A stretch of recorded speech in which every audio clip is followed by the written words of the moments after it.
Assalamualaikum warahmatullahi wabarakatuh. Perkenalkan, nama saya Dede Wahyudi, tingkat 2A Prodi D3 Keperawatan Poltekkes Kemenkes Tasikmalaya. Hari ini saya akan melakukan promosi kesehatan kepada sasaran keluarga. Tema yang saya bawa untuk promosi kesehatan kali ini adalah perilaku tidak meludah sembarangan. Untuk media yang saya gunakan, saya menggunakan leaflet kemudian laptop. Baiklah, langsung saja ke video promosi kesehatannya ya. Assalamualaikum warahmatullahi wabarakatuh. Pak, Bu. Waalaikumsalam warahmatullahi wabarakatuh. Bagaimana Pak, Bu, kabarnya hari ini? Alhamdulillah. Sehat. Baiklah Bu, perkenalkan ya, nama saya Dede Wahyudi, saya mahasiswa dari Poltekkes Kemenkes Tasikmalaya. Hari ini saya akan melakukan promosi kesehatan nih, Pak, Bu. Apakah sebelumnya Bapak Ibu pernah mengikuti seminar ataupun promosi kesehatan? Oh, sudah. Sebelumnya materi yang pernah diikuti itu tentang apa, Pak?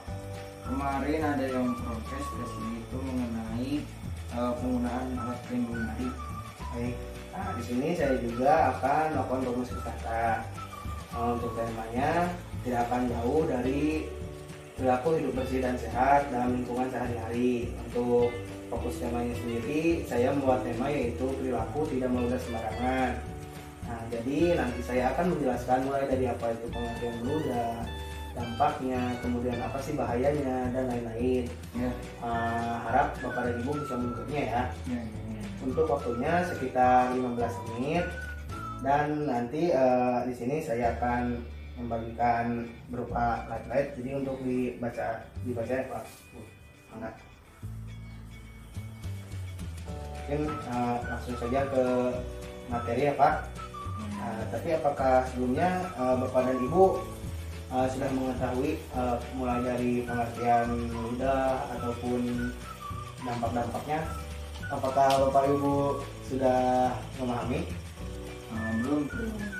Nah, kalau begitu saya akan menjelaskan mulai dari apa sih definisi meludah ya. Untuk meludah merupakan tindakan mengeluarkan ludah dari mulut tenggorokan dengan paksa atau sengaja untuk membuang segala fluida yang dapat ditelan karena telah menggunakan sistem pencernaan atau menyumbat tenggorokan. Tindakan ini dianggap kasar dan merupakan tabu sosial di banyak bagian dunia. Namun di beberapa bagian lain tindakan ini dapat diterima secara sosial. Jadi di beberapa daerah dan tempat mungkin meludah itu diperbolehkan. Tapi kan mungkin di kita juga tidak dilarang meludah itu. Tapi dari kesopanan sendiri ketika kita contohnya sedang berpapasan ataupun sedang berbicara dengan orang lain, kita meludah itu kan itu juga kurang sopan ya Pak. Iya. Nah. Sekarang lanjut ke dampak meludah sembarangan ya.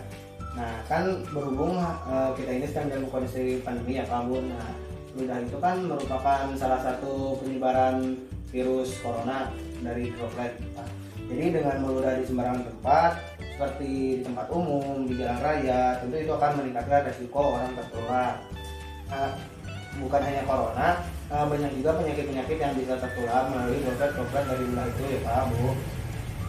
Di antaranya bisa influenza, hepatitis, meningitis, kemudian Epstein-Barr. Nah, jadi dari ludah itu Pak bisa menyebabkan ataupun menularnya penyakit karena ludah juga bisa menjadi vektor penularan. Sampai sini paham Pak Bu?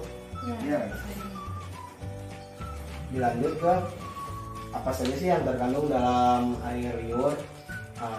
Air liur itu dihasilkan oleh kelenjar ludah yang ada di dalam mulut. Kelenjar ludah setiap hari memproduksi 1-2 liter air liur.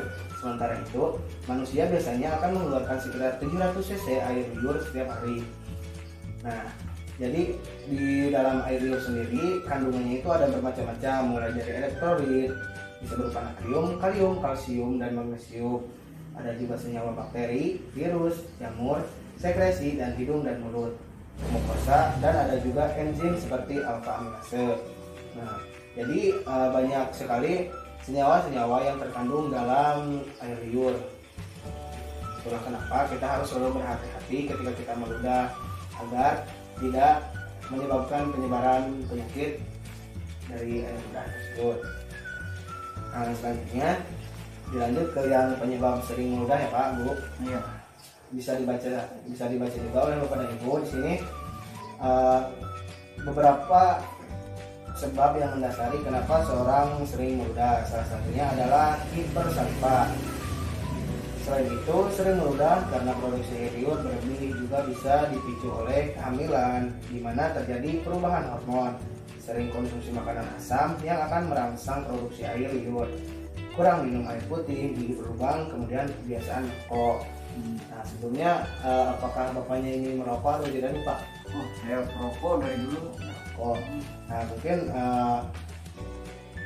bapak sendiri mengalami ini nggak Pak? Mengalami sering meludah gitu Pak? Oh iya, kalau dulu saya sering meludah. Nah, dulu itu Pak biasanya bapak kalau meludah di tempat umum atau nyari yang sepi gitu Pak? Paling kayak kalau lagi ngerokok terus lagi jalan atau lagi gimana ya meludah aja jalan. Ya jadi kedepannya saya harap setelah dilakukan proses kesehatan bisa merubah ya Pak, sedikit demi sedikit. Dilanjut ke tips mengatasi dampak paparan ludah. Jadi kan kita itu juga harus membentengi diri kita agar tidak terkena penyakit. Nah mungkin saya di sini akan memberikan tips-tipsnya. Pertama, cuci bagian yang terkena paparan ludah dengan air mengalir. Kemudian apabila ludah terkena langsung ke mata, hidung ataupun mulut, cucilah bagian menggunakan air dan sabun. Rajin mencuci tangan. Kemudian cuci tangan juga harus menggunakan sabun, dan bila tidak menggunakan sabun, ibu bapak bisa menggunakan hand sanitizer. Karena dengan kita mencuci tangan, kita itu bisa terjaga karena rata-rata aktivitas kita itu berhubungan dengan tangan kita. Jadi kita harus senantiasa membersihkan dan mencuci tangan kita ya Pak Bu. Nah, dilanjut ke adab-adab meludah. Nah, mungkin di sini ada beberapa adab-adab meludah yang baik dan benar. Jadi kan bapak juga suka merokok dan tadi bapak katakan sering membuang ludah Ya. di tempat umum. Nah mungkin di sini saya akan memberikan arahan ya Pak. Meludah hendaknya tidak diperlihatkan kepada orang lain. Caranya adalah dengan memalingkan wajah menutupi mulut saat hendak meludah. Kemudian meludah hendaknya pada tempat yang pas dan beradab. Caranya bisa mencari toilet atau sejenisnya agar tidak terlihat orang lain. Meludah sebaiknya dilakukan dengan tidak membunyikannya. Jadi yang baik itu meludah itu tidak bersuara ya Pak.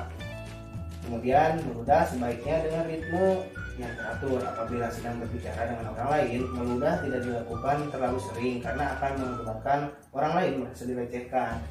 Nah, jadi bukan hanya seputar penyakit, jadi dari kesopanan pun ketika kita sering meludah ataupun meludah di tempat umum, apalagi sedang berbicara dengan orang lain, itu juga merupakan tindakan yang kurang terpuji ya Pak. Nah, terlepas dari dampak-dampak yang sudah saya sebutkan, ada beberapa manfaat dari air liur itu Pak Bu. Manfaat dari air liur itu bisa membasahi dan memecah makanan di dalam mulut sehingga mudah untuk ditelan. Selanjutnya, mencegah lapisan mulut kering, menetralisir asam dari makanan dan minuman, menghancurkan atau mencegah pertumbuhan jamur tertentu sehingga menjaga kesehatan gigi dan mulut dari karies, sariawan dan penyakit rongga mulut lainnya, serta masih banyak manfaat lainnya. Nah, jadi dibalik yang tadi meludah itu merupakan salah satu cara penyebaran penyakit, meludah juga memiliki manfaat ketika masih dalam mulut. Beda halnya ketika kita sudah mengeluarkannya ataupun membuangnya, seperti itu Pak Bu. Nah, untuk materi yang saya sampaikan mungkin cukup sekian. Apakah ibu bapak sudah memahami? Ya. Mungkin dari ibu ataupun bapak ada pertanyaan, silakan. Mungkin tidak ada, soalnya sudah sangat jelas sekali. Bila tidak ada pertanyaan dari ibu dan bapak, saya harap mungkin ibu dan bapak sudah memahami. Ya. Nah, mungkin di sini saya yang akan bertanya saja ya Pak. Mungkin bapak dan ibu bisa menjelaskan kembali apa yang sudah saya paparkan barusan. Enggak ada ibu.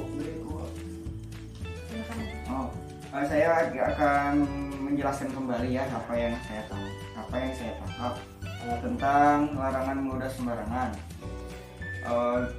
Banyak yang penyebab orang itu sering meludah, contohnya kayak merokok, ibu hamil dan lain-lain. Terus ada juga manfaat-manfaat dari air ludah tadi untuk mencegah karies.